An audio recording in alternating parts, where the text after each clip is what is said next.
السلام علیکم دوستو ہماری آج کی ویڈیو کا ٹاپک ہے کسی کی اصلاح کا طریقہ۔ اہل شام میں ایک بڑا باروب اور قوی شخص تھا۔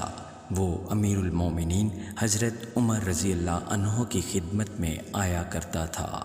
ایک دفعہ وہ کافی دن نہ آیا تو حضرت عمر رضی اللہ عنہ نے لوگوں سے اس کا حال پوچھا۔ لوگوں نے کہا امیر المومنین اس کا حال نہ پوچھیں، وہ تو شراب میں مست رہنے لگ گیا ہے۔ حضرت عمر رضی اللہ عنہ نے اپنے منشی کو بلایا اور کہا کہ اس کے نام میں خط لکھو۔ آپ نے خط میں لکھوایا، من جانب عمر بن خطاب بنام فلاں بن فلاں، السلام علیکم۔ میں تمہارے لیے اس اللہ کی حمد پیش کرتا ہوں جس کے سوا کوئی معبود نہیں۔ وہ گناہوں کو معاف کرنے والا، توبہ کو قبول کرنے والا، سخت عذاب دینے والا اور بڑی قدرت والا ہے۔ اس کے سوا کوئی معبود نہیں ہے اور ہمیں اس کی طرف لوٹ کر جانا ہے۔ پھر حاضرین مجلس سے کہا کہ اپنے بھائی کے لیے سب مل کر دعا کرو کہ اللہ تعالیٰ اس کے قلب کو پھیر دے اور اس کی توبہ کو قبول فرمائے۔ سب نے مل کر دعا کی۔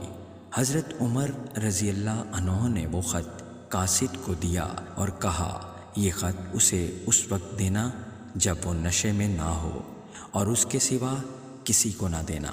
جب اس کے پاس حضرت عمر رضی اللہ عنہ کا یہ خط پہنچا تو اس نے پڑھا اور بار بار ان کلمات کو پڑھتا رہا اور غور کرتا رہا کہ اس میں مجھے سزا سے بھی ڈرایا گیا ہے اور معاف کرنے کا وعدہ بھی یاد دلایا گیا ہے۔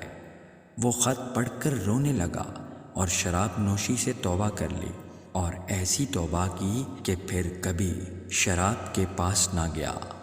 حضرت عمر رضی اللہ عنہ کو جب اس کی توبہ کی خبر ملی تو لوگوں سے فرمایا کہ ایسے معاملات میں تم لوگوں کو ایسے ہی کرنا چاہیے کہ جب کوئی بھائی کسی لغزش میں مبتلا ہو جائے تو اس کو درستی پر لانے کی فکر کرو اور اس کو اللہ کی رحمت کا بھروسہ دلاؤ اور اللہ سے اس کے لیے دعا کرو تاکہ وہ توبہ کر لے اور تم اس کے مقابلے پر شیطان کے مددگار نہ بنو، یعنی اس کو برا بھلا کہہ کر یا غصہ دلا کر دین سے دور کر دو گے تو یہ شیطان کی مدد ہوگی۔